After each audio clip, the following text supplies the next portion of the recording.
take these sort of simple things you're being told too seriously. This leads me to another point. One of them is, when you study unconventional war, particularly you study the Philippines, you run into this problem. Do you study it from the top down or the bottom up? If you study from the top down, you look at what the headquarters are doing, you look at the orders that are going out, you look at what MacArthur and Otis are doing, it imposes a false coherence on this war. The idea of strategy being developed in a very rational manner by a bunch of people sitting around in Manila looking at the map and going, yes, we'll strike them here. Just like in the movies. MacArthur gets to write the memos back, so he, of course, can take credit for all this that's going on. And he then says, this strategy won the war, and justifies it by the fact that there are a number of guerrillas that surrender in the months afterwards. Similarly, he blames Otis for not winning the war because of this false policy on civic action. Well, that's not an accurate view when you start looking at it from the bottom up. When you start looking at the bottom up, and, as Cadet Allen does, and start looking at what's actually going on in the field, you don't find that coherence. You find in one province the Americans align with a religious sect to destroy the enemy. In another province, fighting the Catholic priest who's leading the insurgency. The bottom-up area provides a number of vignettes, but it doesn't provide any coherence.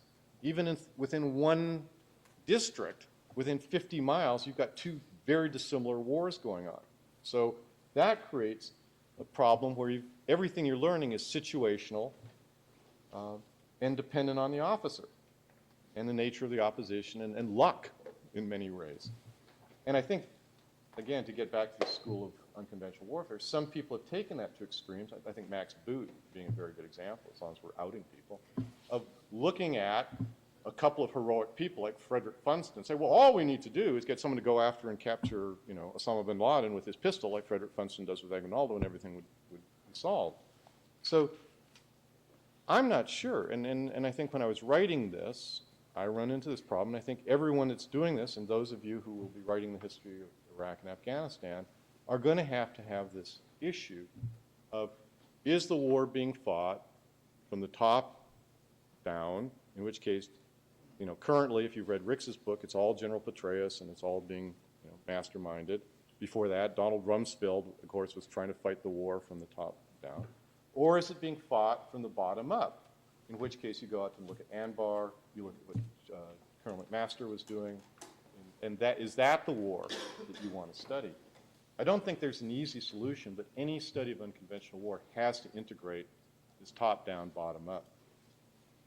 The last thing I want to talk about, very briefly, and this is perhaps germane to you, is what lessons, how do institutions learn from these? In a few years, you'll be heading off to Leavenworth. Some of you will then be going on to the Army War College. You'll have a chance to see how the U.S. Army is going to try and institutionalize the lessons of Iraq and Afghanistan. Well, let me tell you, at the end of the Philippine War, the United States Army essentially bins the entire experience and indoctrinates all those hundreds of highly capable counterinsurgency experts, all those lieutenants and captains who have been so successful, and essentially tells them, all you've learned is garbage. What you need to do is learn how to fight modern war the way the Germans do it. And if you look at the Leavenworth curriculum, you look at the field service manual that comes out in 1905, there is nothing of the Philippine experience in it. In fact, the Army takes it exactly the opposite.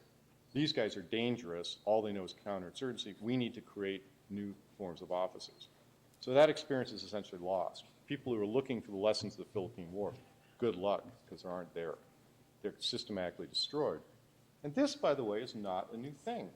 COIN, what do you want to call it, unconventional warfare, COIN, low-intensity conflict, has these periodic renaissances. driven by current demands, not by the institution's commitment to study this as part of an officer's education. But when suddenly there's a sudden hot spot, then suddenly the institution focuses on it. And this happened, of course, in the 1950s when the United States Army started again studying partisan warfare, largely as how to fight the Soviet Union in Europe, and a little bit about, oh, Korea was a bad idea, had some bad problem with guerrillas, we probably should study that. Disappeared by 1956 or 57. 1960s, due to the Kennedy-inspired counterinsurgency, once again there's a renaissance, but again, all the models are based on Maoist guerrilla war, not on the American experience, but only on this very narrow. It's forgotten immediately in the 1970s and systematically purged from the curriculum, so that in the 1970s, if you're in the infantry school, the armor war, even if you're a veteran of Vietnam, you don't learn how to fight the war you just fought. You learn to fight an ideal war against the Soviet Union. By the 1980s, there's again a burst of enthusiasm when El Salvador and Nicaragua look a little going under, and there's a low-intensity conflict, renaissance, which is promptly forgotten by the time I was up there in the 1990s and I was studying.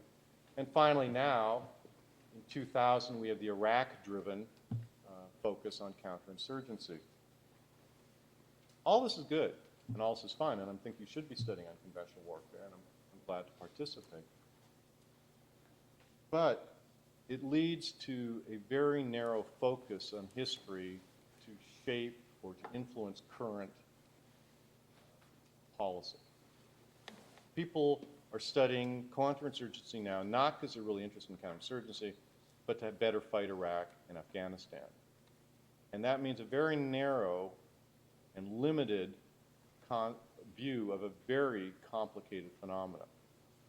And I am worried that it is essentially history is being used less to understand what's going on in Iraq and Afghanistan than it's being used in many cases to justify preconceived notions.